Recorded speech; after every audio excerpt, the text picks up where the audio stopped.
Prezados irmãos, boa noite a todos. Que a paz de Deus e de Jesus se faça presente junto a nós. Nesse momento, pedimos a concentração de todos para darmos início aos trabalhos, pedindo permissão e amparo a Deus nosso Pai, ao Divino Mestre Jesus, ao nosso mentor espiritual Allan Kardec e à espiritualidade trabalhadora da casa. Prece aos anjos guardiões. Espíritos sábios e benevolentes, mensageiros de Deus, cuja missão é assistir aos homens e conduzi-los pelo bom caminho. Amparai-me nas provas desta vida. Dai-me a força de sofrê-las sem lamentações. Desviai de mim os maus pensamentos e fazei que eu não dê acesso a nenhum dos maus espíritos que tentarem induzir-me ao mal. Esclarecei a minha consciência sobre os meus próprios defeitos e tirai-me dos olhos o véu do orgulho, que poderia impedir-me de percebê-los e de confessá-los a mim mesmo. Vós, sobretudo, meu anjo guardião, que velais mais particularmente por mim, e vós todos, espíritos protetores, que vos interessais por mim, fazei que eu me torne digno da vossa benevolência. Vós conheceis as minhas necessidades, que elas sejam satisfeitas segundo a vontade de Deus. Que assim seja. Assim, em nome de Deus e Jesus, com a assistência do nosso mentor espiritual Allan Kardec, declaramos abertos os trabalhos da noite de hoje. Podemos nos desconcentrar para receber a exposição doutrinária que será ministrada pelo nosso irmão Wagner e que Deus o abençoe.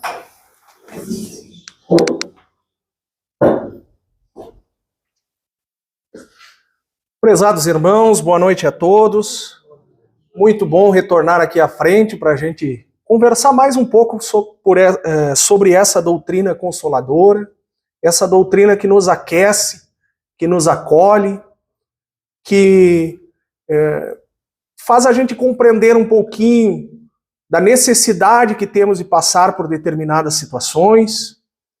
E hoje nós vamos falar sobre trechos do Evangelho, né, onde é um chamamento do Cristo, onde é um chamamento de Jesus, um alerta para nós, e que se repetiu em várias passagens da Bíblia, justamente com uma intenção, e é descobrir esta intenção que nós pretendemos passar nessa noite de hoje.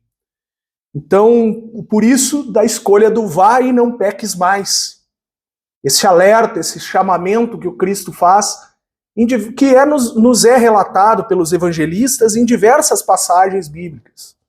Então, na semana passada, a Ana Paula falou sobre o paralítico de Cafarnaum, a dona Núcia também já tinha falado sobre esse tema.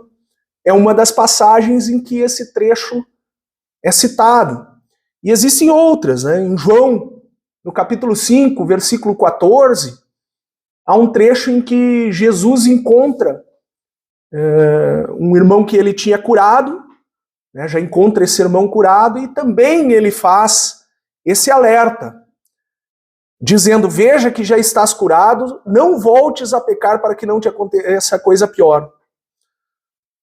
E na passagem da mulher adúltera também, quando foi trazida uma mulher adúltera, que na época havia condenação para esse tipo de situação por apedrejamento, ela foi trazida para que Jesus fizesse aquele julgamento, né, justamente com uma segunda intenção ali por trás dessa situação, que era justamente ver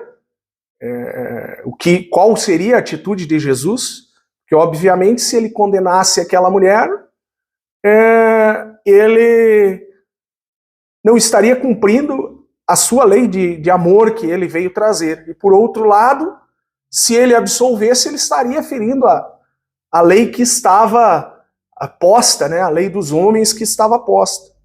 E naquela situação, Jesus, né, convidou aqueles irmãos, né, que trouxeram a mulher adúltera, que se alguém não tivesse pecado, que atirasse a primeira pedra. E aí estes irmãos foram um a um saindo do local, né? E depois Jesus disse, então, à mulher: mulher, onde estão os que te acusavam? Ninguém te condenou? E ela respondeu: ninguém, Senhor. Então disse Jesus: nem eu tampouco te condenarei. vai e não peques mais. E assim em algumas outras passagens, seja em situações de cura, né, de milagres, ou em situações como essa, de defesa de algum irmão. Por que Jesus fazia esse chamamento? Por que Jesus fazia praticamente esse convite que nós estamos recebendo hoje? Que é um convite que, ao final, nós vamos ver que ele é reiterado muitas vezes para nós durante essa existência e durante as outras existências que tivemos. Né? E a gente acaba retardando, né, o cumprimento desse mandamento, dessa ordem, desse chamamento do Cristo. Para isso, a gente tem que entender, né, o que é o pecado. E aí a gente vai lá nas origens das palavras e a gente vai encontrar diversos significados para... Voltou lá a imagem. Diversos significados para esta palavra. Mas o significado que nos importa é o significado que João trouxe lá no Evangelho, e que também no grego se encontra bem parecido, para a palavra amártano.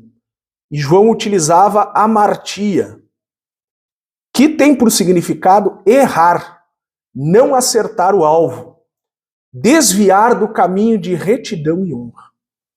Olha que interessante esta colocação sobre o pecado, como errar o alvo. Não é uma colocação muito comum, um pensamento muito comum para nós. Né? Porque geralmente a gente pensa em pecado, pensa em alguma coisa que não foi cumprida. Né? Alguma coisa que contraria algo. E nesta concepção, nós temos a concepção de desviar de algo, de errar o alvo. E aí a gente vai ver que essa concepção, na realidade, ela é bem mais correta do ponto de vista em que ela não nos dá possibilidade de divergência de interpretação quanto a ela. Porque a concepção normal de pecado, ela varia muito conforme a cultura, conforme o ensinamento de cada povo, né? Conforme o tempo em que essa civilização se encontra, né? O avanço que essa civilização se encontra. Então, muitas coisas que já foram consideradas pecado, hoje não são mais. Né? E para determinadas culturas ainda são. Ou coisas que nunca foram pecados para a nossa cultura, em outras são. Né? Entre elas, certos costumes, né? O uso de determinados ornamentos, determinadas atividades são consideradas pecado. E essa não é a imagem que o Cristo queria nos passar sobre o pecado. Essa não é a ideia que queria ser passada sobre o pecado. E aí nós voltamos então para essa ideia de errar o alvo e desviar do caminho. E aí a gente vai entender a relação com as nossas atitudes. O que seria esse errar o alvo? O que seria desviar do caminho? Qual é o alvo? Qual é o caminho que o Cristo veio nos trazer? E aí a gente pode ter uma noção sobre isso quando a gente pensa na lei de Deus. A lei de Deus, ela é imutável. Ela é uma lei perfeita e que ela se cumpre independente do tempo, independente do local, independente da nossa vontade. Ela vai nos levar a diversas situações. Se nós agirmos conforme a lei de Deus, nós vamos ter um caminho muito mais tranquilo. Se nós agirmos contrariando a lei de Deus, a gente sabe que o caminho não vai ser tão fácil assim. E aí vem uma outra questão, que é justamente a finalidade com que fomos criados. Deus, em sua infinita bondade e amor, nos criou justamente para que a gente evolua e atinja a perfeição. E tenha a compreensão plena da sua lei. Que o ponto principal dela é o amor. Então, quando contrariamos a lei de Deus, quando contrariamos não esse amor carnal que a gente muitas vezes pensa, mas o amor que extrapola o sentimento de um pelo outro, que pensa na coletividade, que pensa que a guerra lá do outro lado do planeta me afeta e afeta todo o nosso orbe e não deveria estar acontecendo. Né? Então, quando a gente tem esse pensamento, quando a gente expande a nossa consciência e olha deste ponto de vista, nós não corremos o risco de estar desviando do alvo, porque estamos caminhando conforme o que Deus nos ensinou, conforme o que Jesus nos trouxe, né, como ensinamento de Deus. E aí é bastante interessante que, sendo a lei de Deus o nosso alvo, né, e a gente então, quando desvia da lei de Deus, estaria em pecado. E o que seria esse desviar da lei de Deus? E aí a gente precisa também saber aonde que está escrita a lei de Deus. E é interessante que Kardec, durante a codificação, ele fez essa pergunta. Lá na questão 621, ele perguntou aos espíritos que estavam auxiliando a codificação, onde está escrita a lei de Deus? E aí a resposta foi bem simples. Na consciência. E aqui nos cabe uma reflexão. Se a lei de Deus está na nossa consciência, apesar de muitas vezes a gente desvirtuar dela e não entender, ou fazer que não entende qual é a lei de Deus, qual é o verdadeiro mandamento de amor que nós temos que seguir, né, do amar a Deus e ao próximo, como a si mesmo, se a gente muitas vezes não recobra disso, a nossa consciência,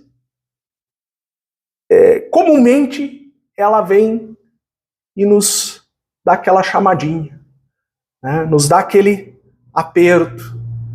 Você não está agindo conforme deveria agir. Será que você fez o bem? Será que era a melhor atitude a ser tomada? Por que desferir tais palavras para um irmão?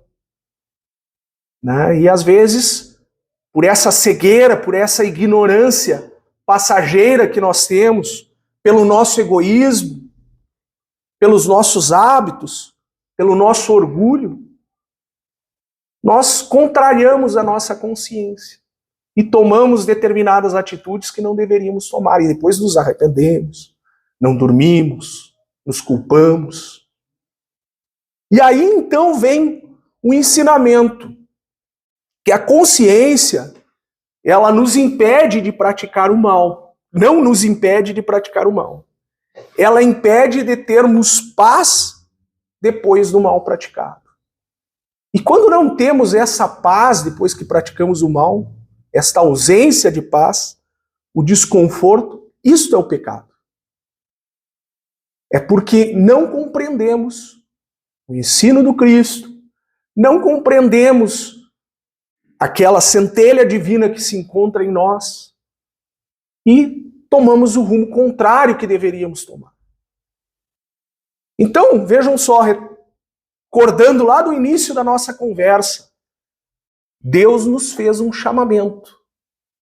E por diversas, não é à toa que isso se encontra em diversas passagens da Bíblia. Se fosse uma coisa simples, talvez estaria numa passagem só, mas não. Né? Por hora, em algumas vezes ela nos é chamada a atenção. Então isso tem uma finalidade. É justamente para nos alertar que nós não podemos nos afastar da lei de Deus. Nós não podemos nos afastar do amor ao próximo. E tudo que contraria isso, todas as atitudes que contrariam isso, recaem nesse peso da consciência. E aí este peso da consciência acaba nos levando a doenças, sejam elas físicas ou sejam elas psicológicas, ou até espirituais. Então este adoecimento passa muito pelas nossas atitudes, pelo nosso erro no caminho, pelo nosso erro no alvo. E Jesus nos alerta. E aí nós entramos numa outra questão que volta e meia, eu sempre digo que a doutrina espírita, ela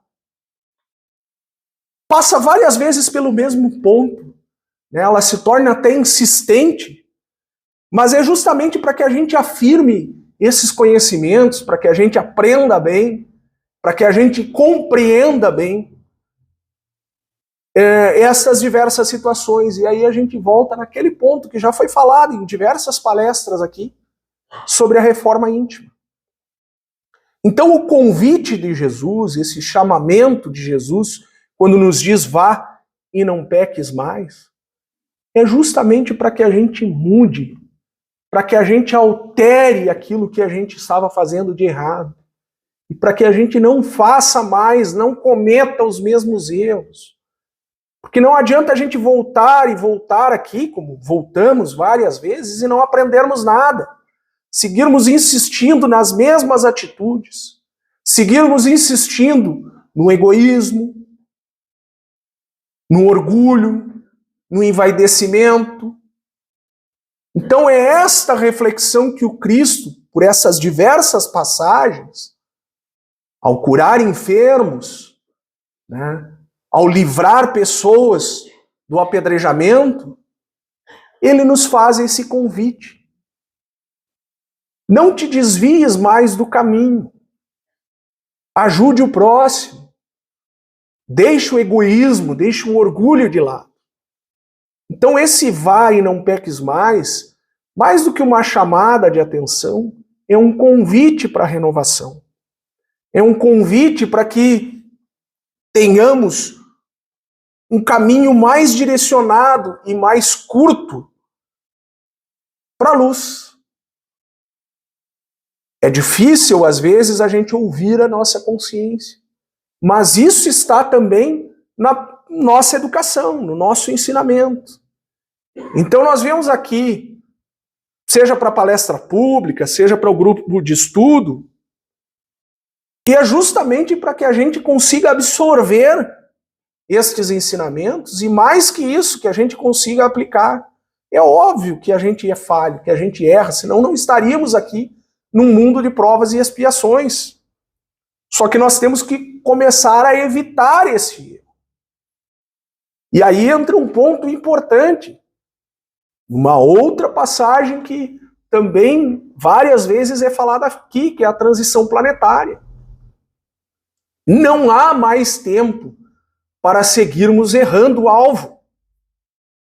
Se nós seguirmos insistindo em afrontar a nossa consciência, em afrontar a lei de Deus, não seremos colocados de volta nesse planeta em uma nova existência. Porque a Terra ela vai evoluir. Quer a humanidade queira ou não. Se for preciso, ela vai evoluir pela dor. A lei de destruição existe justamente para quando as coisas não caminham no seu devido andar, né, não tomam o seu devido rumo, para que se conserte, se endireite o rumo. Então o planeta Terra ele vai evoluir. Por consequência, os humanos que aqui habitam, eles têm que evoluir se quiserem reencarnar aqui novamente. Senão, estaremos fadados a irmos para um mundo condizente com o nosso estágio evolutivo. Então vejam, nós falamos em 3 coisas que estão interligadas. Falamos sobre o amor, sobre a reforma íntima e sobre a evolução planetária. E quantas palestras, quantas conversas os senhores e as senhoras já estiveram aqui e já ouviram sobre esse assunto. É o vá e não peques mais do Cristo. Só que as oportunidades vão passando. E as nossas atitudes estão mudando? Ou seguimos errando o caminho? Seguimos afrontando a nossa consciência por teimosia, por ignorância? E a gente tem um hábito de nos preocupar muito com o que os outros pensam. né, de determinadas situações, ou com as convenções sociais. E o Haroldo, ele faz uma reflexão muito interessante, que é um ponto a ser observado. O próprio Cristo, quando esteve encarnado aqui na Terra, ele afrontou muitas convenções sociais. Ele desrespeitou, vamos dizer assim, determinadas normas do seu tempo. Porque eram normas que foram criadas pelos homens. Não era a verdadeira meta, o verdadeiro alvo. Não era a lei de Deus. E Jesus veio justamente para nos mostrar a lei de Deus. Ele é o nosso exemplo, é o nosso mestre, é o nosso professor. É o ser que esteve encarnado na Terra mais perfeito, mais próximo de Deus. Então, se ele não tinha essa preocupação com determinadas convenções, será que é interessante a gente ter? E aí entra uma outra questão. Será que o mais importante são justamente essas convenções que nós humanos criamos? Ou o intuito das nossas ações? O objetivo das nossas ações? Cito um exemplo. Nós cultuamos bastante, por questões culturais, a Sexta-feira Santa. Não pode comer peixe na sexta, não pode comer carne na Sexta-feira Santa, tem que comer peixe. Interessante, é uma coisa cultural. Quem come e acha correto, ótimo, e acha que tá bom, ótimo. Mas e quem não quer comer? E quem não pode comer peixe? Come o quê? Come nada? Faz alguma diferença? Será que esse que come peixe se preocupa com a criança que está na rua juntando comida da lata de lixo porque não tem para comer? Ou ele se preocupa em fazer um banquete com peixe na sua casa e o resto que se dane? Eu não estou pecando, não estou comendo carne na Sexta-feira Santa. Mas aquele irmão que chegou pedindo um prato de comida, eu não dei, porque eu não dou importância para ele. Será que essa é a intenção de Jesus? Então, muitas vezes, como eu digo assim, eu não estou questionando o culto em si, a crença de cada um. Quem quer, quem se sente bem com essa questão da carne, do peixe, e outros costumes, quanto à roupa, quanto a determinar, a não trabalhar no sábado, por exemplo, tudo bem. Desde que ele faça por si e pelo próximo. Que ele tenha preocupação com aquele que está na rua. Que ele tenha preocupação com aquele que não tem casa. Agora não adianta eu não trabalhar no sábado e não ajudar em nada a minha comunidade.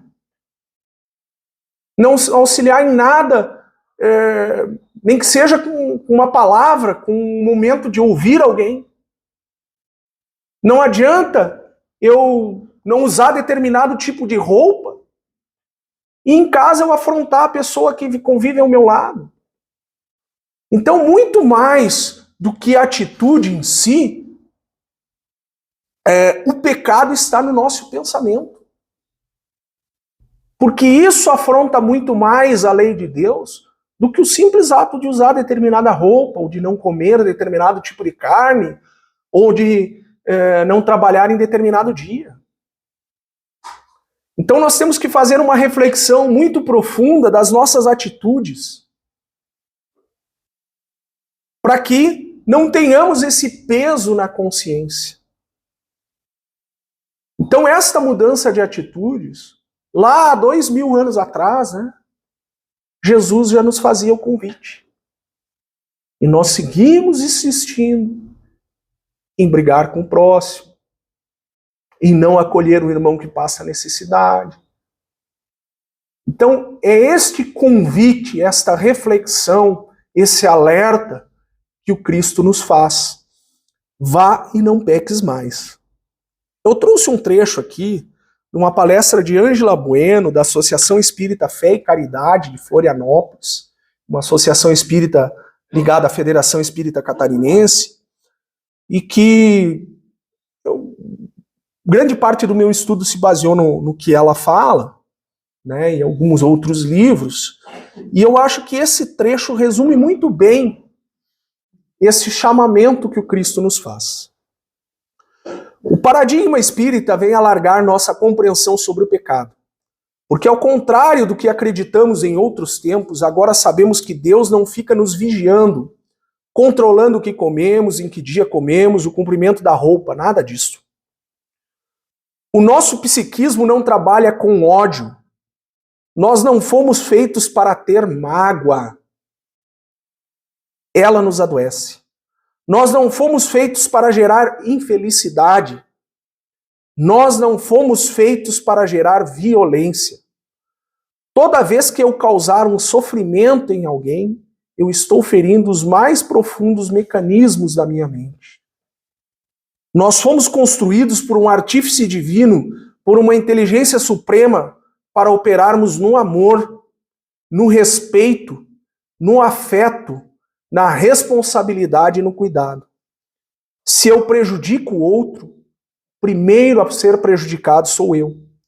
É por isso que a prática reiterada do mal enlouquece. O criminoso costumaz não raro sai do judiciário e vai para o psiquiatra. Praticar o mal causa adoecimento mental. E não só mental, causa adoecimento físico também. Porque a gente sabe que aquilo que nós refletimos em nossos pensamentos, ele vai lesar nosso perispírito e vai acabar se refletindo no nosso corpo físico. Por isso Jesus disse, vá e não peques mais, para que não te suceda coisa pior. E esse é o chamamento da noite de hoje, caros irmãos. O alerta da noite de hoje, meus irmãos. Vamos procurar não errar o alvo, não nos distanciarmos da lei de Deus. Vamos fazer uma reflexão antes de tomarmos determinadas atitudes dentro da nossa consciência e verificar, será que essa atitude é a melhor a ser tomada? Porque depois da palavra, né, dita, a gente sabe que não tem como voltar atrás naquele ato. Né? A gente pode tentar se redimir de outras formas, mas aquele ato já feriu alguém.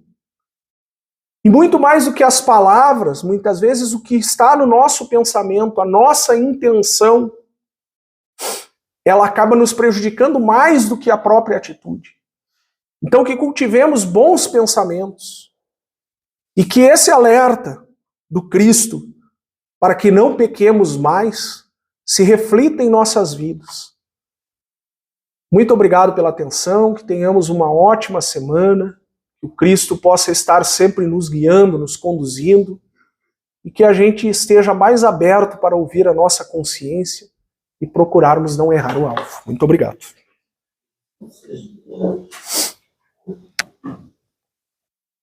Tivemos os ensinamentos que nos foram bem transmitidos pelo nosso irmão Wagner, que possamos meditar sobre o tema e que seja proveitoso para a nossa evolução espiritual.